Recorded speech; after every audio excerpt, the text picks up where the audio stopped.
It's a beautiful day in the neighborhood.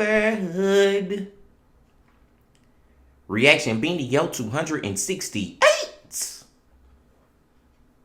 Day in the neighborhood. My brothers and sisters, hope y'all enjoying y'all 4th of July weekend out there. And some of y'all ain't even got to go to work tomorrow on Monday. And most definitely ain't got to go to work on Tuesday on the 4th of July. Me personally, I got to go Monday and damn Tuesday, man. But hey, bills got to be paid. It is what it is. I digress. It's the weekend, right? And it's Sunday. So y'all know who we finna go to, right? The man, the myth, the legend, MrBallen. MrBallen Sundays, y'all. Title of the video: This Man's Secret Shocked New York City. Now y'all already know, ain't no telling what the hell type secret this man got of MrBallen telling the story about it. But we just gonna try to, figure out the story, figure out what his secret is before the story actually, come to the end. We're gonna try to see if we can figure out where MrBallen going with it. But before we try to see where MrBallen going with it, y'all know what y'all got to do. Get whatever you might need. Get what you need, MrBallen Sundays. Once again, my brothers and sisters. Y'all got what y'all need? Y'all ready to go? Then let's fucking go. The most famous street in arguably the most famous city in the world is Fifth Avenue in New York City. Also known as Millionaire's Row, Fifth Avenue is home to unbelievably wealthy and influential people, along with countless luxury stores and restaurants and museums. But what most people don't know about this incredible street is that it actually has a dark history. Specifically, it used to be home to something so awful, so terrifying, that it literally had to be destroyed. But before we get into that story, if you're a fan of the strange, dark, and mysterious delivered in story format, then you've come to the right place, because that's all we do, and we upload once a week. So if that's of interest to you, please offer the like button a nice bag of chips, but be sure you crush the entire bag first. Also, please subscribe to our channel and turn on all notifications so you don't miss any of our weekly uploads. Okay, let's get into today's story.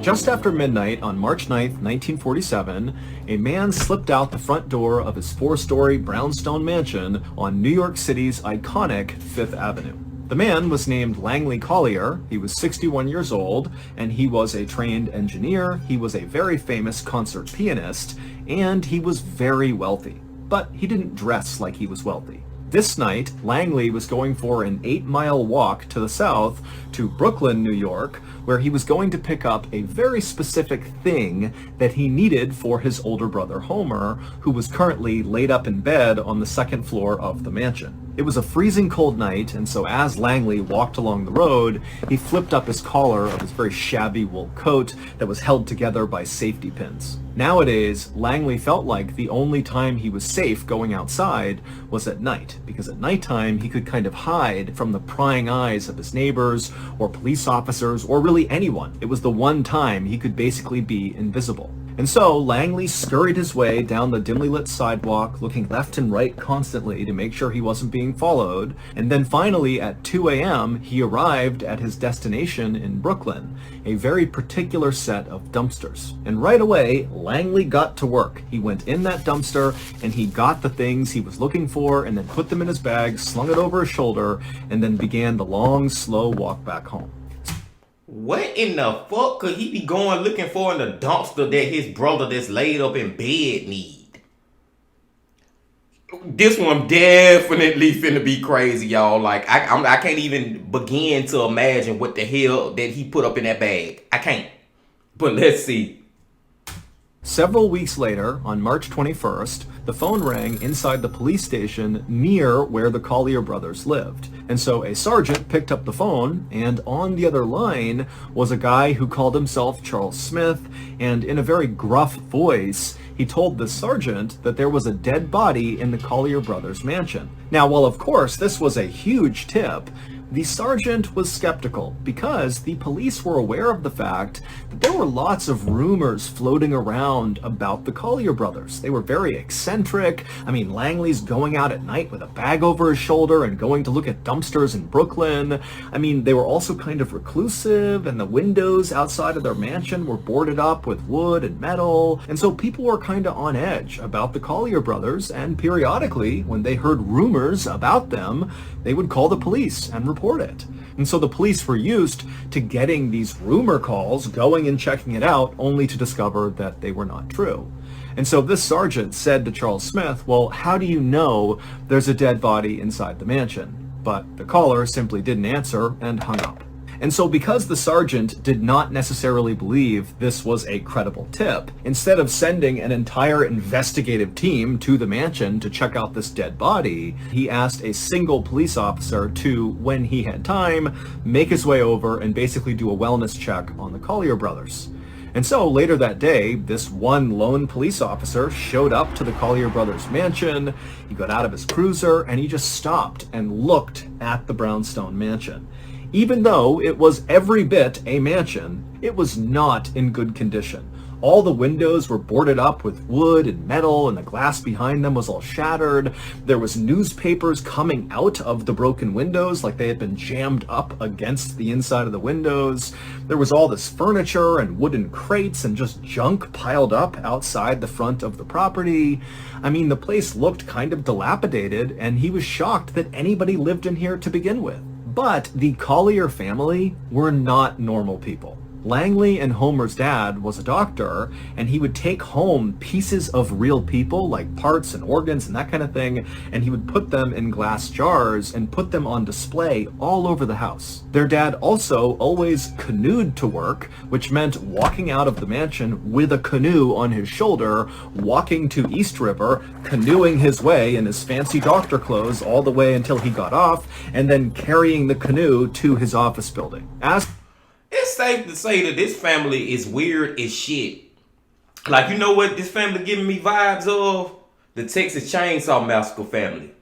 I can't remember if they got a last name, but y'all know who I'm talking about. You got Leatherface there. You had his mama. You had that crazy ass sheriff. Then I think you had an uncle or a cousin dude. Like, they remind me of them, man. It seems like bodies might be up in this damn mansion for real. I already got organ pieces from humans in the bitch. Let's go. As for Langley and Homer's mother, she was the first cousin of their dad, and she also kicked their dad out of the house when he tried to convert their entire house into a sanatorium, which is kind of like a cross between a hospital and a resort for people who are recovering from tuberculosis. And so the brothers had grown up in this very odd family, and while they were totally brilliant, they were also very eccentric. Homer, the older brother, was a literal genius who was accepted to study law at the highly prestigious Ivy League University, Columbia, at the age of 14. Langley, who was 5 years younger than Homer, also graduated from Columbia, where he got 2 degrees, one in engineering and one in chemistry. But Langley wasn't just an accomplished scientist, he was also this incredible musician. In fact, he was such a talented pianist that he actually performed shows at New York's legendary Carnegie Hall. But despite their incredible achievements and their huge wealth, Homer and Langley never got married. And over time, after the death of their parents, Homer and Langley became more and more reclusive inside of this mansion. And then in 1933, so 14 years before this lone police officer had arrived at the Collier brothers' mansion to investigate a dead body, Homer Collier had had a stroke and went completely blind. He was only 55 at the time, and really he was at the height of his career, but he was forced to quit his law practice. As for Langley, even though he was very successfully selling pianos and playing these incredible shows at Carnegie Hall, he too had to give up what he was doing and stay home and take care of his brother. And once this happened, the two brothers basically stayed in the mansion all the time. They basically never left.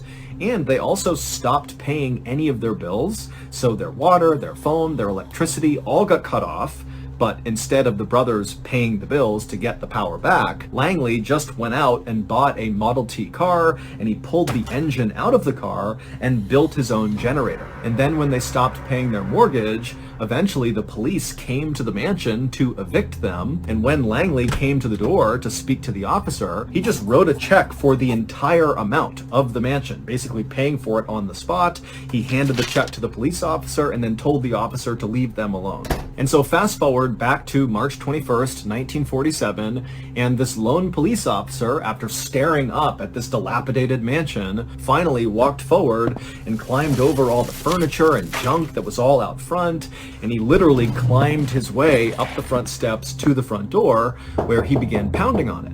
But after a while, no one came to the door, and the officer couldn't hear anything inside. Now, because this officer was here to investigate a dead body, no matter how uncredible the claim, the officer knew he really needed to get inside and have a look around. And so he decided he would try to break in the front door. And so after knocking a few more times just to make sure really no one was there, the officer called out and said, "I'm coming in," and then began pounding with his shoulder against the door. And pretty quickly the door gave way, but it only opened a few inches. And so the officer tried to fit through it, but he was too big, he couldn't fit. But he was able to look into the crack, and he saw there was this huge man-made wall that was basically positioned right inside of the mansion, blocking the front door from opening more than a couple of inches. Hey y'all, it got to be some bodies up in this bitch. I'm serious, man. What the fuck is going on with this mansion? Why are they so weird with this fucking mansion, man? And I gotta say this real quick too, y'all. Cause this point just stick out to me. Why they let they damn water and lights and all they fucking bills get cut off, their utilities in the house to get cut off, and to the point where instead of him paying the money to get them cut back on, he went and got a fucking motor out of a car and turned it into a generator. And that's some genius ass shit too. You know what I'm saying? It show you that these dudes, you know, they was geniuses. Like, they was really smart, but they weird as fuck at the same time. Even his dad is a great fucking doctor, but at the same time, he get on a canoe and go to work and come back with organs and shit in a jar. You know what I'm saying? Like, but not only did they didn't pay for the shit. When the damn police came, they just wrote a check out and just paid the whole house off. So they had the money. So why the fuck weren't they paying? That's what I'm saying, man. Man, bodies gotta be in this house. They got to. And so as the officer was thinking about why there would be this wall here, he began to smell this terrible smell coming out of the mansion. And at that point, the officer thought, okay, there could be a dead body in here. I don't know what's going on. And so he called for backup. When backup arrived, the group of officers attempted to smash the front door in together. All 7 of them are ramming against this door, but they could not break down the man-made wall inside. And so ultimately, the police got a ladder and they lined it up on the side of the property, and one of the officers was able to climb up to the 2nd floor, break a window, and climb in that way. And once the police all made their way into the 2nd floor of this mansion, they realized very quickly that the tip Charles Smith had given had been correct. There was a dead body inside of this mansion.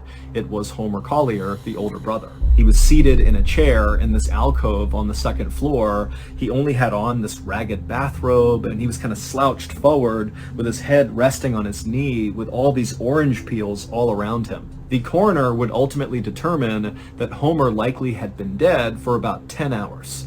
As for Langley Collier, despite looking around the mansion for him, they couldn't find him. It was like he had just vanished into thin air. And so pretty quickly, the police became suspicious of Langley because they couldn't find him, and they began to think, maybe he had something to do with his brother's death, and that's why he's not here now. In fact, maybe it was Langley who called in the tip as Charles Smith out on the road somewhere after he'd run away. So the police posted an officer at the Collier brothers' mansion. Basically, his job was to stay there in case Langley came back at any time. He could be detained. And then also the police put out a 9-state alarm. Basically, all the states around New York were told to keep an eye out for Langley because he was wanted for questioning in connection to his brother's death. And so as police agencies all across the East Coast searched for Langley, largely in vain, detectives in New York continued to search the Collier brothers' mansion to find clues that might shed some light about where Langley went and what role he might have played in Homer's death. And on April 8th, 1947, so 18 days after Homer was first discovered, the police would finally find that big clue that would break the case wide open. Back on March 21st, when that lone police officer first responded to the Collier brothers' house because of this call about the dead body, and then the officer broke the door in and discovered that man-made wall right behind the door, well, that man-made wall was not constructed out of normal building materials like brick or wood or anything else you might expect a wall to be built out of.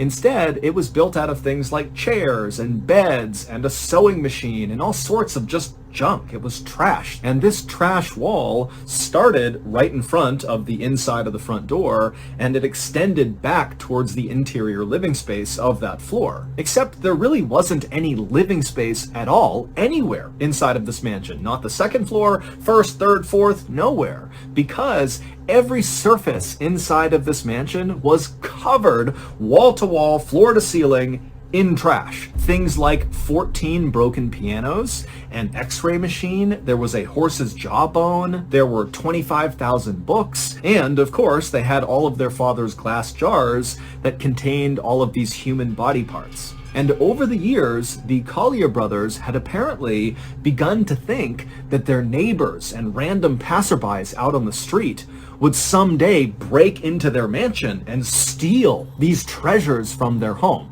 For reference, the Collier brothers did have real treasure in their house. They had tons of cash, they had jewelry, I mean, they had real valuables.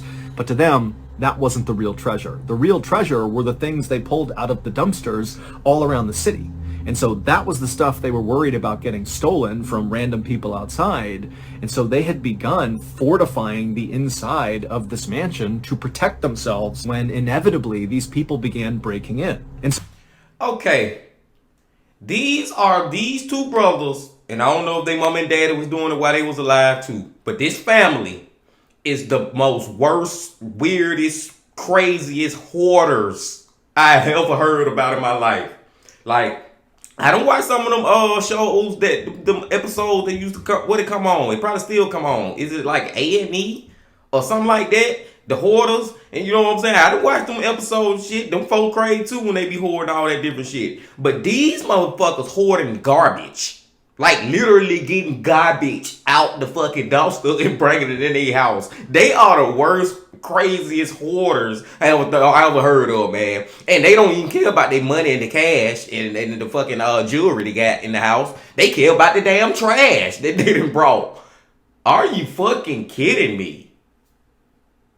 So basically, the inside of their mansion had not just been turned into a big trash pile, but instead they had created all these sophisticated tunnels through all the trash that was everywhere, and lining these tunnels and all these special alleyways they had built were real booby traps. And it was when the police were inspecting one of these tunnels with booby traps in it that they discovered the big clue that broke the case wide open. Based on that big clue, here is the leading theory about what happened to Homer and Langley Collier. Back on March 9th, 1947, so the night that Langley had snuck out the front door in the middle of the night with his shabby clothes on and headed to Brooklyn where he went dumpster diving, well, he wasn't just dumpster diving to find new treasures to bring back to the mansion to stuff inside. Instead, he was actually looking for something really specific for his brother. He was looking for oranges, like the fruit. And this particular dumpster in Brooklyn was right behind a store that sold fruit, and so there were always lots of oranges in this dumpster. Langley was actually trying his very best to take care of his older brother Homer. He had actually begun doing research using his father's old medical textbooks to try to find a cure for Homer's blindness caused by his stroke. And at some point, Langley believed he really had come across the cure. And the cure was basically for Homer to eat oranges. Lots and lots of oranges. And in fact, over the last several weeks before this night, Langley had already made this change in Homer's diet. He only fed him oranges for every single meal. He got them from this dumpster and he fed them to Homer. And Homer, he too believed this cure was going to work, and so he ate the oranges without question. And so back on March 9th, after Langley had gathered up the oranges from inside this dumpster, slung it on his shoulder, and walked back to his mansion, he maneuvered his way through the crack in the front door because he was super skinny. He was able to barely get through.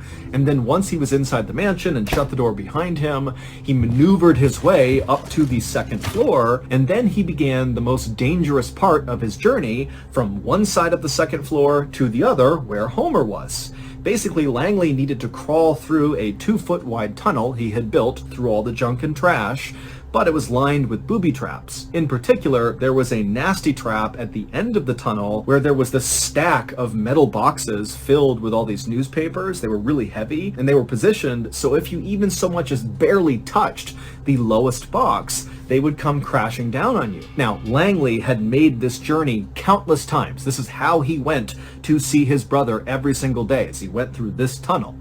But on this day, as he low-crawled his way through the tight tunnel in the trash, he accidentally knocked the lowest metal box. The boxes tumbled down on him and pinned him to the ground. Now, these boxes were very heavy, but they were not heavy enough to kill someone. It would just pin them down. It would be impossible to get out from under them. And so Langley, very likely, after getting trapped, called out for his brother, Homer, who was actually only 10 feet away from him. But Homer was blind, he was sick, he had absolutely no energy because all he ate was oranges and it was basically killing him. And so he couldn't even get out of his chair, let alone go save his brother. And so for several agonizing hours, Langley likely yelled for his brother until the weight of all these boxes did crush him to death. And then Homer was left all alone in this house where no one knew he needed help and no one could even get to him if they wanted to. And so he was doomed. And so for 2 weeks, Homer just sat in this chair, starving to death, while he likely listened to the sound of rats eating his brother's body. The big clue that the police found that broke this case wide open is they actually spotted Langley's white foot bone that had been picked clean by the rats jutting up out of this trash tunnel 10 feet away from Homer. When the police had first searched the mansion, it was so full of stuff that they never saw this bone. It just kind of blended in. But 18 days after finding Homer, they realized Langley was right there. There was a skeleton. As for the Charles Smith tipster that police thought had to be Langley calling in after he had murdered his brother, well, it wasn't Langley because Langley was dead at the time this tip came in. And so Charles Smith was a real person who very likely just walked past the mansion and he probably caught a whiff of the smell of rotting dead bodies, and so he called it in. 4 months after Homer and Langley were found dead inside of their maze of trash, their mansion was declared a fire hazard and demolished. Today, there is a small park called the Collier Brothers Park, and it's filled with nothing but a couple of trees and a bench. Wow.